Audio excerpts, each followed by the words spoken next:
रामायण ग्रंथ भारत के प्राचीन ग्रंथों में से एक है। रामायण काल से जुड़ी कई कथाएं हैं जो बेहद दिलचस्प हैं। गौर करने वाली बात यह है कि रामायण से जुड़ी इन कथाओं के बारे में सिर्फ भारत ही नहीं बल्कि अन्य देशों में भी कई बातें लिखी गई हैं। वाल्मीकि रामायण या तुलसीदास जी के रामचरितमानस के अलावा अन्य देशों में अलग अलग भाषाओं में रामायण को अपने अपने तरीके से लिखा गया है। हैरान कर देने वाली बात यह है कि भारत को छोड़कर बाकी देशों में लिखी गई रामायण में रावण की बेटी का जिक्र मिलता है। आज हम इस वीडियो में जानेंगे कि किस किस देश की कौन कौन सी रामायण कथा में रावण की बेटी का वर्णन है और साथ ही यह भी जानेंगे कि क्या वाकई रावण की कोई बेटी थी। श्रीलंका, इंडिया, मलेशिया, माली, थाईलैंड और कंबोडिया में लिखी गई रामायण कथा में श्री राम के साथ साथ रावण को भी बेहद महत्व दिया गया है। थाईलैंड की रामकियन रामायण और कंबोडिया के रामकेर रामायण में रावण की बेटी के बारे में भी बहुत कुछ दिलचस्प और रहस्यात्मक बातें बताई गई हैं।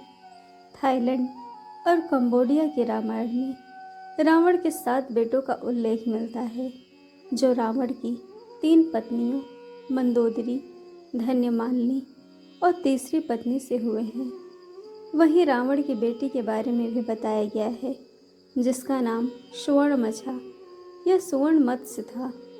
वह मनुष्य और मछली का मिश्रण थी और बेहद ही सुंदर थी। आधी मछली और आधी कन्या होने के कारण सुवर्ण मत्स्य को जलपरी भी कहा जाता था। साथ ही सोने का शरीर होने के कारण उसका नाम सुवर्णमक्षा पड़ा। थाईलैंड और कंबोडिया के रामायण में रावण की बेटी को बेहद पूजनीय माना गया है। इसी कारण से वहाँ सुनहरी मछली को बेहद शुभ माना जाता है। थाईलैंड और कंबोडिया में मान्यता है कि सुनहरी मछली घर में रखने से वास्तु दोष का निवारण होता है और घर की हर विपदा दूर हो जाती है। थाईलैंड और कंबोडिया के रामायण में एक उल्लेख यह भी है कि रावण की बेटी को हनुमान से प्रेम हो गया था। वह हनुमान जी से विवाह करना चाहती थी। जब हनुमान लंका दहन कर रहे थे तब रावण की बेटी की नज़र हनुमान जी पर पड़ी और तभी से उसने हनुमान जी को अपने पति रूप में स्वीकार कर लिया।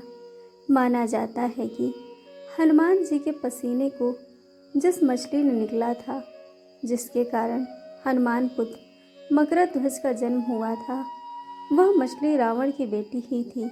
हालांकि दुनिया भर में लिखी गई सभी रामायण वाल्मीकि रामायण से ही प्रेरित हैं और उन्हें आधार मानते हुए अन्य रामायण कथाएं लिखी गई हैं। तो ये थी रावण की बेटी से जुड़ी दिलचस्प और रहस्यमयी कथा। दोस्तों, कहानी आपको कैसी लगी यह हमें कमेंट करके ज़रूर बताइएगा और चैनल को सब्सक्राइब, वीडियो को लाइक शेयर करना बिल्कुल मत भूलिएगा। वीडियो देखने के लिए आप सभी का बहुत बहुत धन्यवाद। जल्द मिलेंगे एक और नई कहानी के साथ।